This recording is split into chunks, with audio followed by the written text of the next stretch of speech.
So what's up? I'm Rachel with I Am Raquel Life and Spiritual Coaching, and I've got with me Stacy Sylvester. She's the owner and operator of the Reach Program, LLC. Reach is a drug and alcohol program for people of all ages, but most importantly, it's a family of folks that just love you back to health when you're in the darkest moments by being the light for you and then teaching you how to be that light for yourself and others. So as many of you already know, addictions are part of my story. And after I had my spiritual awakening, I was triggered to enter treatment for drug abuse. That quest landed me face to face in a room with this amazing woman. And from there on out, we have been pretty tight. I went from receiving help from her to working alongside her and to now being friends and lifelong sojourners together as we navigate this human condition. What do you think about that intro I wrote for you earlier? That was fantastic. I was going to ask you, do you read that every time? Like, that's really cool. No, but I should start. Girl, I should do that before you walk into every room. No, I mean, that was great for you. I was thinking, man, that was really good. I need to get her to write me one. Right. Okay. So, is there anything else that you want to tell us about Reach or yourself or what you do? I mean, I think that you did a great job in terms of summarizing it. I think the most important part for me now, the longer that I stay in kind of my own journey and the more people I run into, both my men, my women, my young folks, I'm starting to really realize that this is really just about finding that sense of love and belonging. That most of us, when we take the opportunity to really go back in our story and really go back and see where some of these things began, that it started with some sense of our love, or at some point my sense of love and belonging became impacted. I felt like I wasn't good enough. I felt like I wasn't, worthy enough. I felt like just whatever was going on, I just didn't sort of measure up to the rest of humanity. And Right. So I'm really shaping the way that Reach does things now. I'm really shaping things to be way more individualized, where people, if nothing else, even if they choose not to come back, even if they choose to move on, anybody and everybody that comes in contact with us realizes like we're one family, one tribe, that no matter what, they can always have a place to call home. So I think that has really been a massive move for me. And I think that anybody and everybody that comes in contact with us can at least walk away and say, you know what, when and if I'm ready to be loved, I know where to go. Beautiful, beautiful. All right. So that being said, how has COVID-19 and this whole pandemic been affecting you, your program, and your clients? I think it threatens the thread of connection, like genuine and authentic connection. I think the biggest struggle with this COVID-19 has been our inability to come together, like in person.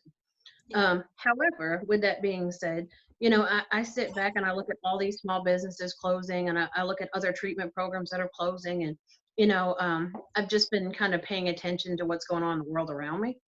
And with that, man, I have a ton of gratitude. Like, our participants, our families have shown a tremendous amount of resiliency. They log in, they clock in, we're doing Zoom groups, we're doing Zoom meetings, we're doing individuals, like they show up. I jokingly said, like, when I did Zoom, the first women's group we had 25 women log into the Zoom meeting the first night, and I'm like, okay. Everybody in teeny tiny little squares.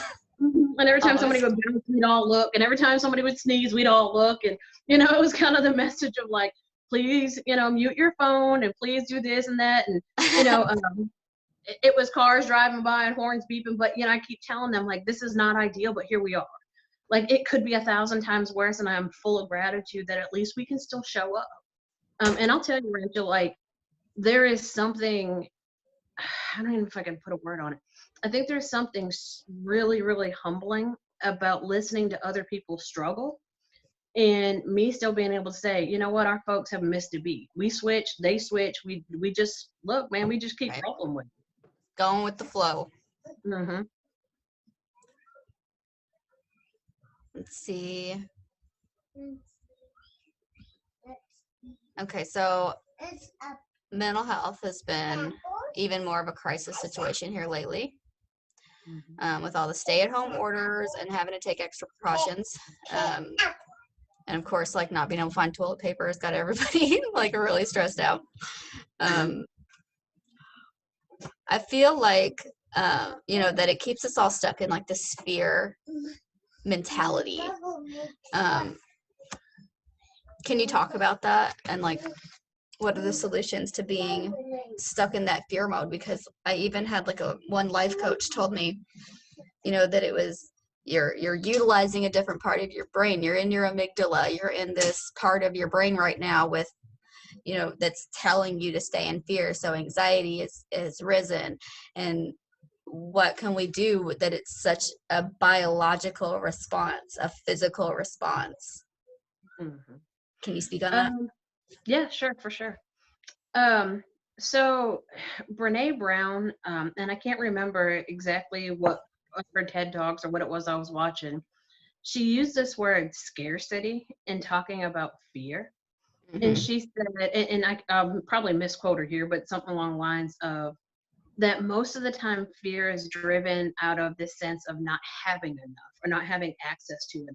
Mm-hmm. And scarcity at times is the thing that really fuels people to make decisions based in fear. So like the toilet paper is a great example. You had plenty of toilet paper at home, had plenty of toilet paper in the office, and found myself being in Kroger like, oh, maybe I should buy toilet paper. I did Not that. because I needed it, but because it was like, oh God, everybody else is doing it. I should. And so it was funny because I actually had to have this conversation with myself in Kroger and say, you will be fine. You are not going to run out of toilet paper. And you know what? Even if you do, it's not life threatening. On this line of things that matter, how much does this truly matter? Right. Your kids aren't sick, your family's not sick, you're still working, you're still, what I mean? Like in the grand scheme of things, in the event that this does happen. So I think with me, especially with the program, I've talked to them a lot about what is this fear really grounded in? Are you afraid that you're not going to have enough? And so we did some exercises where people were like, well, what if I, run out of, if I'm not working and I can't pay my bills? And I'm like, well, how many times have you been in this place before? And how do we problem solve? Well, what if I don't have food? Well, we're going to have a plan in place. And this is going to be all the places are giving out food. And so I think like helping people to problem solve around that took the scarcity away. So when people weren't scared that they were going to run out, they were able to process things different. Right. I get that.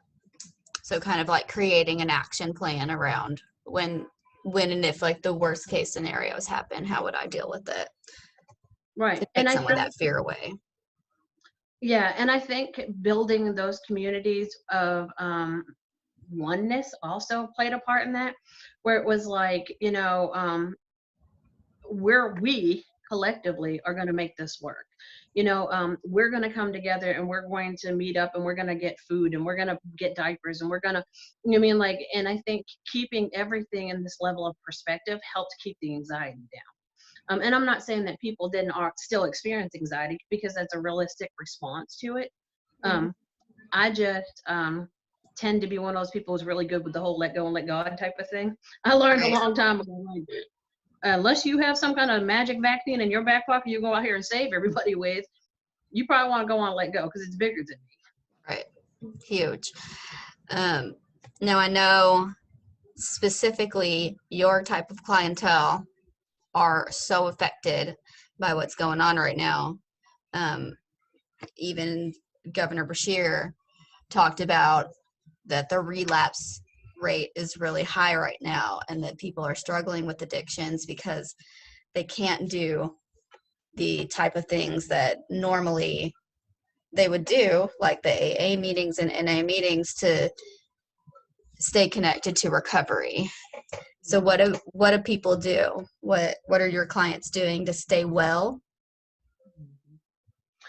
I'll be honest with you, man, I have a tremendous amount of gratitude, and I'm going to go back to, I think this is one of the things that taught me well. So that has taught me a lot about what we are as a program are really doing well, because we've had some people who have struggled and we have some people who have relapsed. But in the face of all of this, we're not drug testing, or they weren't drug testing the way they were before. And people are being honest about it. So it's not like we're catching people. People are saying, hey, you know what? I kind of fell short and this is why, or this is how it happened. As weird as this might sound, I don't know that the people on my program are, I think the best way to say this without sounding crazy. I talk to them all the time about this being a journey and not an end game. And so I think having the court shut down and drug testing shut down and all of that stuff is stuff that I've been preparing them for. You know, when we talk about recovery, we're talking about there's going to come a point in your life when it's going to be you on life's terms. It's not going to be about because a judge said so or drug court or this or that. And so as weird as this might sound, I kind of think some of my people were prepared for this. Like, what are you Maybe going to do? even doing better.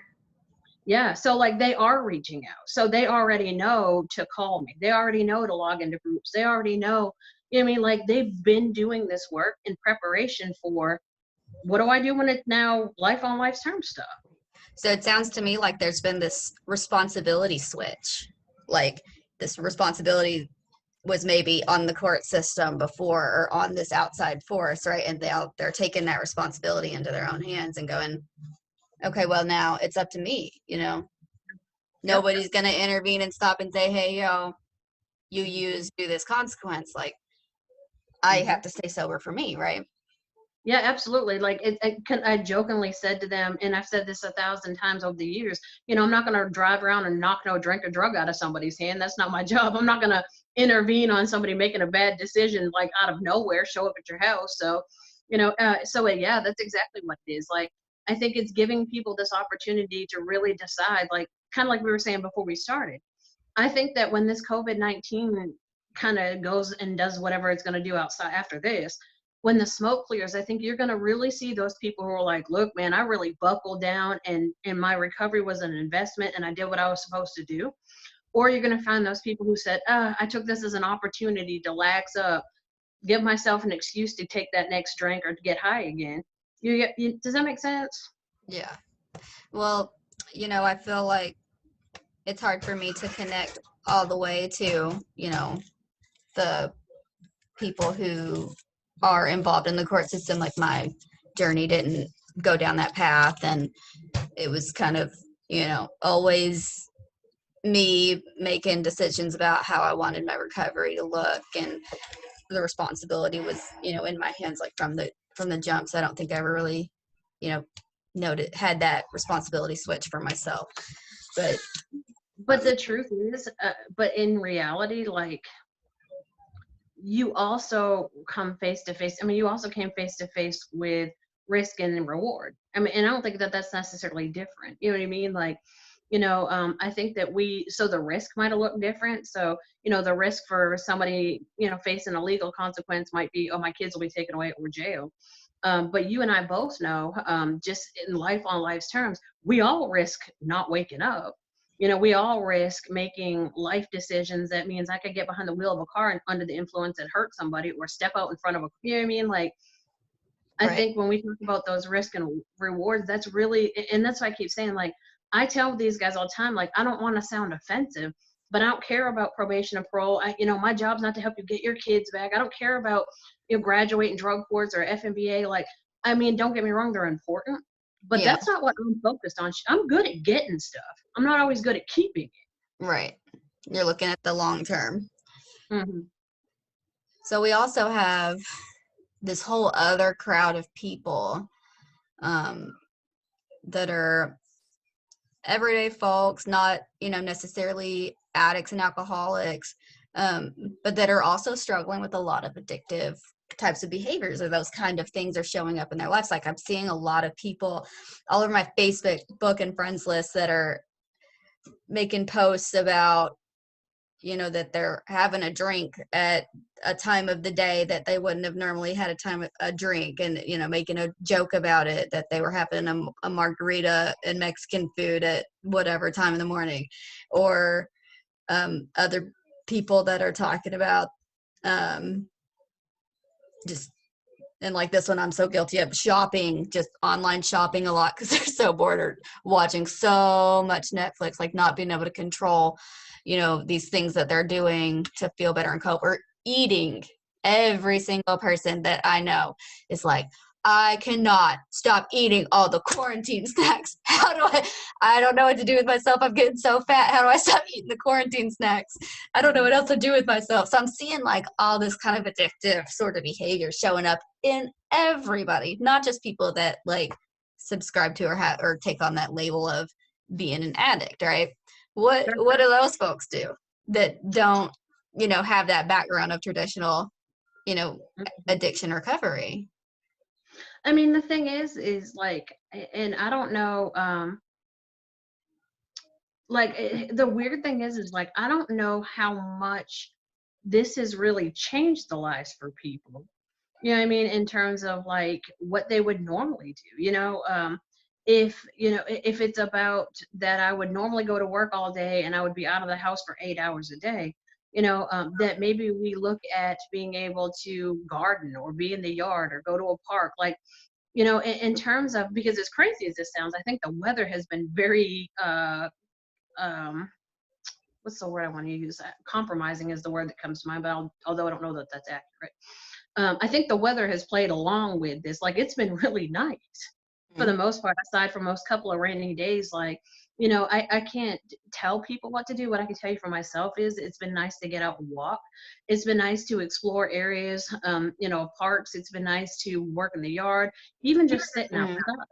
Yeah. I think that I've been doing a lot more watching of like TED Talk videos and self-help books, and connecting to people in ways that we hadn't necessarily connected before, to do journaling and writing, to I don't know, like I think that for those people that find that they are looking for comfort and release in things that are also kind of counterproductive, like you said, diet,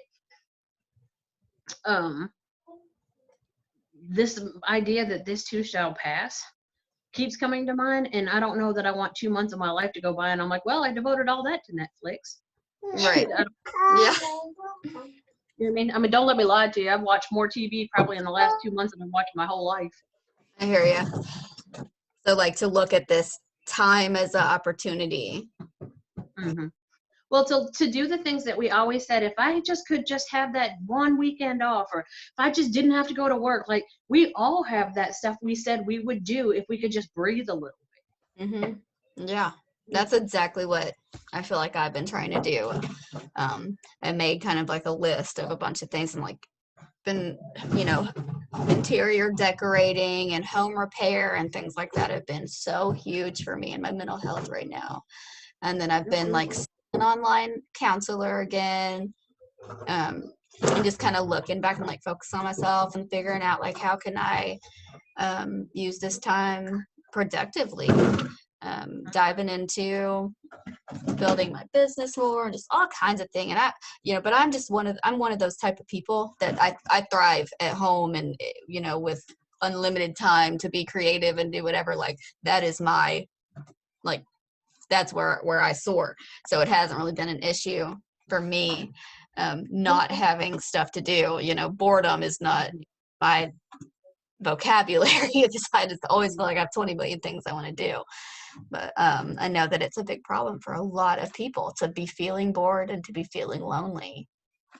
And I don't know how much of it is, yeah, I mean, I think that you used two good words. I don't know how much of it is like boredom, that it's like, oh, there's literally nothing to do, and how much of it's boredom that it feels like pointless, like busy work. You know what I mean? Like you could do, it just makes me think of a homework assignment. And I could do a homework assignment that was so boring and so hard to get through because it was, 5 pages of just blah, which felt like busy work. When I could turn around and do the exact same homework, exact same pages, but I feel like there's a point to it, and suddenly it's like, oh wow, that was really great. Oh yeah, yeah. So I think too that people maybe don't.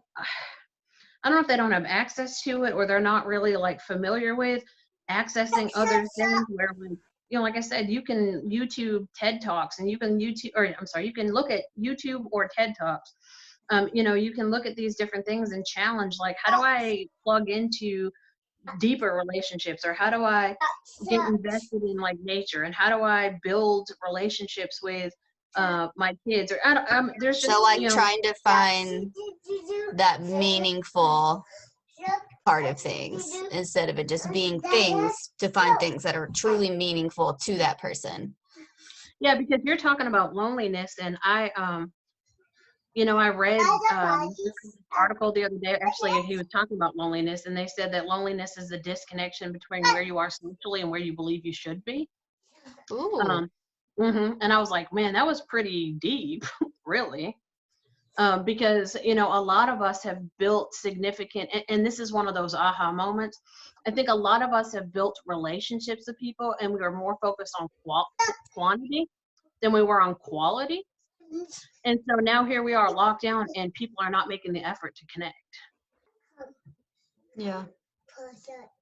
I'm very grateful for Zoom and for FaceTime and all these different ways to connect with people. But it is, I tell people all the time that connection transcends all space and time. Absolutely. So it's not about just doing it. It's about, are you having a connection in that moment? Yeah, I sat down the other day. I've been listening to like flute meditation music, and it was so funny. I got up and I watched a church sermon, and like I've said before, I'm not a religious person, but I can definitely get down with a spiritual message. And so I watched this church sermon, and something about the sermon really struck me. Well, then I went and listened to the podcast between Alicia Keys and Brene Brown. And that Alicia Keys blows my mind. I mean, everybody knows how I feel about Brene Brown, but Alicia Keys in the last couple of years has blown my mind. Just, she is an incredibly empowered woman, and I'm really impressed by where she comes from. But anyway, it was funny because after that video was over, or after the podcast was over, I turned on this meditation music, and I literally just thought about nothing, and I just free flow. And I wrote like 7 pages in my prayer journal. And I mean, it was just stuff.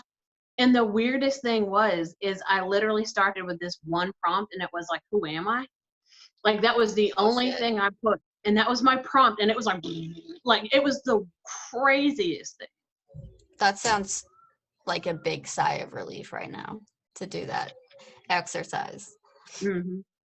I mean, I'm here to tell you, that day I literally felt like I just purged. And it was even giving myself permission to be stuff that everybody's like, oh no, you can't, for example, honesty is a great one. I'll talk about honesty. So people are always like, oh my God, I want to be honest, blah, blah, blah, blah. But after that purge, I thought to myself, you know what?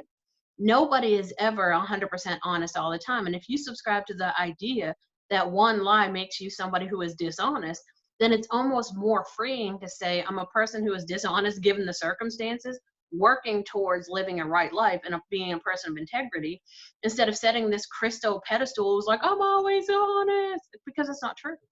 Right. No, I think we can only be as honest as we know. Because I know, like, there's a lot of things that maybe I would have been honest about if I would have been, like, fully aware and accepting of those things at the time. Or, like, things about myself anyway, since we're talking about, like, knowing yourself. You can't, divulge information that's stuck in your subconscious or your unconscious and you don't even know about it, right? So, and you can't, there's always circumstances where it might be a boundary that you're protecting yourself or protecting somebody else from some information. So I totally get that. But I think that's what, in terms of like this downtime, I think being a much more present parent is also real important, because our kids are seeing that, for somebody like me, I'm running constantly. And so to be home, I think is giving me perspective and relations with my kids. And I think it also gives them a little bit of a deeper understanding of what I'm doing when I'm at work, because they hear my phone blow up. They see me in groups. You know what I mean? Like, there are times like now it's a little bit quieter, but you catch me through 8 o'clock through 4, 5, 6 o'clock, my phone blows up constantly all day. Yeah, it's been my favorite part about the stay-at-home order is just being able to be in them, or well, since I let go of my full-time job anyway, I was doing a full-time job from home, and they actually asked me to take time off because I just wasn't doing a great job anymore, because it was really hard to juggle working the full-time job, being stuck at a computer and a desk for 8 hours of the day, and then having your toddler, constantly asking you for things. It's like,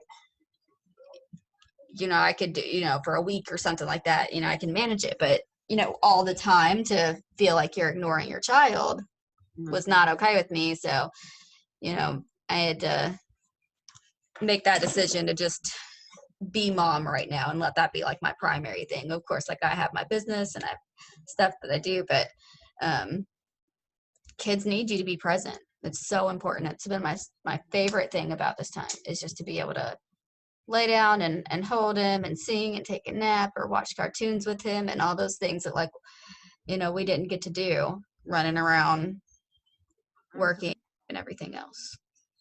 Well, and I think for me too, it's also giving a opportunity to reflect on your selflessness. And what I mean by that is, for me, it's about understanding. I don't know if humility is the word to use, but I guess I'll take that. Like, I'm super fortunate and blessed to continue to work in a program that grows even in spite of everything that's going on. And so I make it my priority to not ever forget that. And so it's about reaching out to people. Hey, do you need food? Do you need diapers? Do you need, like, it's about remembering that, like, it could be any of us, in this struggle. It could be any of us who don't have somebody to talk to. It could be, so even doing, like, setting up where you're doing just random check-ins with people. Mm-hmm. You and I are good at that anyway. It might be like, hey, I haven't talked to you for a little bit. What's up? Like, just checking in. Yeah. I mean, it doesn't, and I think that of its own. So when you were talking about loneliness, just like feeling like somebody feels like you're a priority enough to check on them is huge. Yeah, that is. And I have my list of people that I, whenever I get a minute, I text and I call certain people, and it's been so nice just to even have the time to connect with people. I feel more connected to people during this than I did before, because I didn't feel like I ever had the time to just sit down and call somebody, Yep. working 40 hours a week and trying to do everything. So I guess the last question we'll end on this is, I think that this might be affecting people. I know when big things happen, when awful things happen that involve death, when it involves pain, it affects people's relationship with their higher power and, with God. Are you singing? I'm sorry, I'm trying not to make my facial expression, but I can hear Kate. I was like, oh, hey, it's on. And so I have found my ways to stay connected to God and to see, a greater plan in all of this, and see a way that this maybe is for us and not against us. But I know not everybody can see that or feel that the same way or has the same opinions or belief systems as me. I'd just like to know, like, where do you personally see God in all of this? Gotta hit you with that deep one on the last question. No, you're good. I'm thinking, it's funny because I did not know until recently. I say recently, probably like the last year. I didn't know I talked about God as much as I do. So one of my kids said something to me the other day. Or not the other day, but this is probably about a year ago. And she's like, you talk about God a lot. And I'm like, no, I don't. She's like, yes, you do, every conversation. And last Friday, I was talking with a friend of mine who is just recently starting to kind of plug in and do some stuff. And we were just talking, like we are just hiking, and I found myself talking about God, and it's so funny. So that you asked me that question, and not that it threw me off, but I just thought, like, if I ever decide I'm not going to do this work, I think I'm going to go into preaching, but I think I'm going to have to be a preacher that cusses. So I don't know how I'm going to pull that off. Welcome. Tell me where. Yeah, I was like, I don't know how yet. Tell me where to set up my pew. I'm going to set it up. Rachel, I see God in everything. And as crazy as that sounds, like, I don't have to know the answer all the time anymore. So I guess why I say that is I don't know what he's doing. I just know he's here doing something. I know that we as a society, we're on track for a very scary outcome. I know that I mean, we've been talking about death, and I know death is death, and I don't mean to discredit one or the other, but I know that I haven't heard or seen any news broadcasts about people being murdered. I know that I have not heard as much conversation about hate and anger. And so I think that,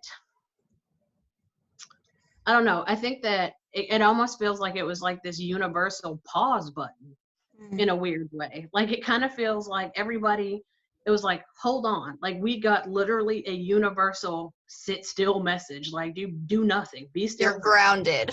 Yeah. I mean, it kind of feels like that. Like it was, because it's so weird. Like I think about how it swept in. You know, I walk around these stores and stuff, like going to, and I see all these people with face masks and gloves and this and that. And I'm like, wow, like it just, I don't know. I don't know what he's doing. I don't know what he's doing. All I can tell you is that for me and mine, and by that I mean me and my children, me and my family, me and the program, we have definitely strengthened those bonds of connection. I think we have definitely been the light in a lot of ways. And so I don't really know. It's okay for me not to know. You know, Yeah, I think that's where I'm kind of at with it. Like, it's okay for me to be like, I don't know what he's doing. I just know he's here, and I'm gonna hang on because whatever's coming is coming. definitely. And I totally agree with that, that it's kind of this sit down and be still moment where I feel like it was like everything that, our souls were craving and begging for, Mm-hmm. time with your family, time to rest, the opportunity to look at and reevaluate your life. I know so many people are like, well, God, I might never go back to that. I hated that job, and they just didn't get to stop and chill out long enough to even know, man, I'm miserable. They didn't even stop to reflect long enough to say, that's not my path. Like, I actually want to be doing this other thing in my life. Mm-hmm. I've had multiple people come to me with that. Mm-hmm. Improving relationships. Like, me and my husband, we've got to see each other so much more since this has been going on. Like, I know that it's brought um, a lot of things that aren't so positive for a lot of people, and I'm so empathetic to that and to everybody else's situation. But personally for me, it's just really brought a lot of positive things. Mm-hmm. Well, and I think, I think that you're absolutely right in saying that this is what I think. I think that you're right in saying that the people that want to find a solution, to find a change, this is giving you the opportunity to do that.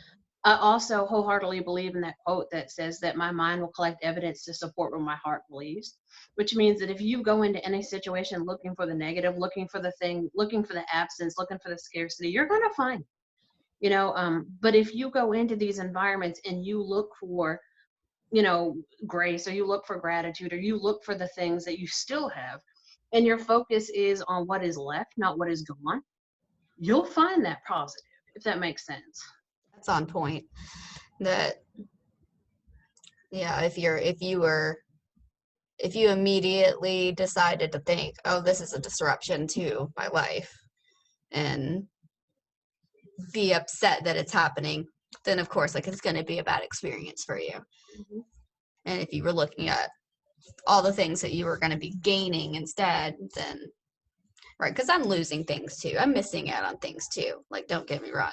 I guess you're totally right. Like, I'm just looking in a different area. Yeah. I mean, think about, and it's kind of the same conversation I keep having with my folks. They'll say, man, I miss you. I miss coming into the office. I miss being physically present. And I keep telling them, man, this is better than nothing. Just remember that there are those people out there who were disconnected and lonely before this, and who will be disconnected and lonely after this. at least we still have this. And it might not be perfect and it might not be unicorns and butterflies, but man, is it better than what it was. And so I think, or what it could be rather. So I think, and again, this goes back to your very first question about scarcity. Sometimes communities or leadership will create an atmosphere of scarcity so that you can keep people in fear. Because when I'm in fear, I make irrational decisions like going up to the store and dumping all my money into toilet papers and hand sanitizer and masks and blah, blah, blah, blah. When in truth, like making conscious, good decisions around health and around what's good for your family, it's probably the best thing that we could do as a community because it draws in that connection. I haven't heard, and people talk a lot of smack about Bullitt County. People talk a lot of junk about what we do here and all these drugs and this and that. But you know what? We have 170 people between our programs. Nobody went hungry. Nobody's kid went without diapers. Nobody had their lights cut off. No, you get what I mean? Like even people who lost their jobs and struggled to get unemployment checks, they were still routinely asked, "Are you okay? What can I do for you and your kids?" And you know what? I'm damn proud of that. Yeah, something to be proud of. Okay, so I lied. One last question.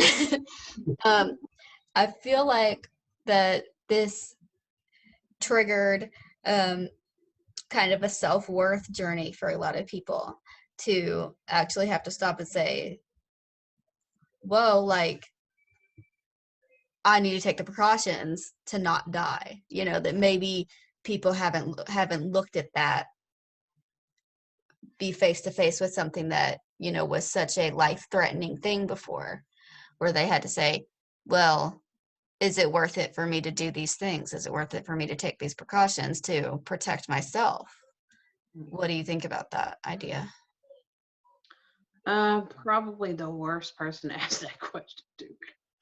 I'm probably the worst because I'm probably the worst person to ask that question to. And the reason, and I'll tell you why, is because my thought process keeps going back to I'm a wholehearted believer in fate and destiny and purpose.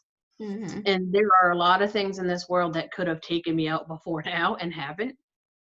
And so, one of my women said to me, she said, and she was dead serious. She said, let me ask you a question. My dog just scared the bejesus out of me. Sorry, he just jumped up in the window. Y'all just see, just like that, I could have had a heart attack. No COVID involved. Kate's stuck.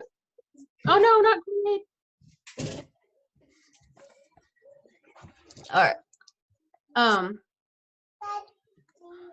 One of the women said to me, and she was very serious. She said, "Stacey, can I ask you an honest opinion?" And I was like, "Yeah, what's up?" And she said, "I know what untreated addiction does.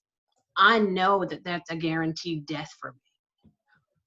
Do I really have to stop the solution, saving myself from a guaranteed death, for a potential threat that may or may not ever end on my doorstep?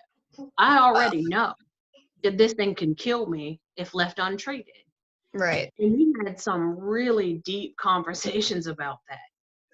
Because in some form or fashion, that was the thing that sort of kept getting echoed. Rachel, here's the crazy part. Like everybody kind of jumped into this whole bandwagon of like, we got to get masks and we got to wear this and we got to do this. This disease is going to come and get us and it's going to kill us. And, these is the population it's going to kill. And I mean, the entire world came up on arms. And yet untreated alcoholism and addiction has been rampaging through our country. And we've turned a blind eye like we didn't even know that was happening. Right. So I think I guess my frustration is, and I go to things like when I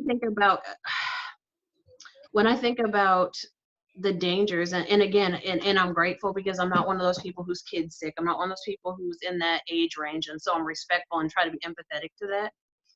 I also think to myself, you allowed stores like alcohol, like liquor stores, to stay open as essential stores. Well, you cut the jobs of people and told them not to come to work. They talked about they talked about just some of the decision making. I don't know if I'm answering the question or not. I feel like I'm just kind of rambling, but No, that's okay. I just felt like it was something that was maybe assisting people in looking at their worth, and making people realize like, oh, I am worth protecting. I am worth, I ensuring don't think my it was life. so much that. I mean, at least not with the people I work with. I don't think that any of them came to that. Like I said, I think if anything else, I think it brought them face to face with their truth about their relationship with addiction. Like, I think that was more of what it came face to face with. I don't think it's because I think a lot of people express more fear about being disconnected from their treatment for that than they were about the virus. Wow. At least in my experience. Yeah. Maybe it's different for like other populations of people. Well, I think that people who, I think for people that deal with like medical health issues, or for people that deal with, like I said, I'm not, me nor my family directly were in that category. And so I think I just look at it through a different colored set of glasses, if that makes sense. Yeah, definitely. I might feel different. I've seen like I'm kind of been looking at it from, perspective of seeing like all these different kinds of groups of people and seeing everybody relate to it differently and interact differently and have different experiences. So, Oh, you remember, I'm cut off from the world, girl. I don't have social media, so. So you're very peaceful during this time then? Yeah, I just kind of, I'm just kind of, I don't know, I'm just kind of being the light in my own little sector right here, if that makes sense. Just diving into what your mission and purpose is. I'm just being real still. God said, sit still, I'm going to hold the world still. And I'm like, okay, I'm taking you up on that offer. Awesome. Do you have any final words? Anybody watching this? I think, yes, in terms of self-worth, I would say take the opportunity to be really still to get to know you. Take the opportunity to do some research into some things that you may or may not have even known that you liked. I keep going back to, I tell people all the time, look to people to inspire you, look for people to inspire you. And if your world does not consist of people who inspire you, expand your world. Books and music and, listening to different sermons. And the funny thing is you don't have to subscribe to the whole message to get part of the message. You take what works for you and you leave the rest behind. I'm not hanging on every word of what everybody else says, but I'm taking what gives me some fuel to kind of think about. And so I'm saying, like, take this opportunity. We're sitting still anyway. There's no guarantee. There's a ton of uncertainty. Pay attention to what's going on in your world and take advantage of it. I think the more that I focus on what I have versus what I don't, the more grateful I stay. Yes, gratitude has been essential for me during this time. Well, I thank you very, very much for taking some time out of your super busy day to come on Zoom and talk COVID-19 stuff. Absolutely. Let's do it again soon. Bye. Bye.